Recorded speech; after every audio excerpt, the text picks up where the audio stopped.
देशातील मिरचीची 2 नंबरची बाजारपेठ म्हणून ओळख असलेल्या नंदुरबार जिल्ह्याच्या बाजारपेठेमध्ये यावर्षी विक्रमी अशी आवक येण्याची शक्यताही वर्तवण्यात आलेली आहे। गेल्या वर्षाच्या तुलनेत यावर्षी जवळपास 50,000 क्विंटल मिरची ही अधिक आलेली असल्याचं व्यक्त करण्यात आलेलं आहे।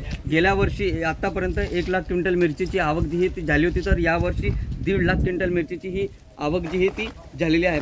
त्याचसोबतच यावर्षी मोठ्या प्रमाणावरती शेतकऱ्यांना फटका बसला होता अवकाळी पावसामुळे, मात्र त्या 2 हात करत देखील मिरचीचे उत्पन्न जे आहे ते चांगलं घेतलेलं आहे। त्यामुळे यावर्षी मिरचीच्या उत्पन्नात चांगली आवक जी आहे ती पाहायला मिळून येत आहे। गेल्या वर्षी पूर्ण हंगामामध्ये जवळपास 2.5 लाख क्विंटल मिरची ही आली होती, मात्र यावर्षी ही त्यापेक्षा देखील अधिक होणार असल्याचा अंदाज जो आहे तो बाजार समितीकडून वर्तवण्यात येत आहे। त्यामुळे नंदुरबार जिल्ह्याची मिरचीची बाजारपेठ आहे ती नवीन विक्रम जी तयार करण्यात येणार असल्याचे दिसून येत आहे। त्यामुळे यावर्षी मिरचीची आवक जी आहे ती सर्व विक्रम मोडत मोठ्या प्रमाणावरती आवक येणार असल्याचा अंदाज जो आहे तो बाजार समितीकडून वर्तवण्यात आलेला आहे। जितेंद्र बासारे, TV9 मराठी, नंदुरबार।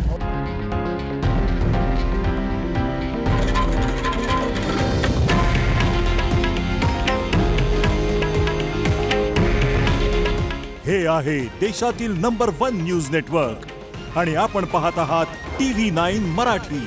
काळजी तुमची, हित महाराष्ट्राचं।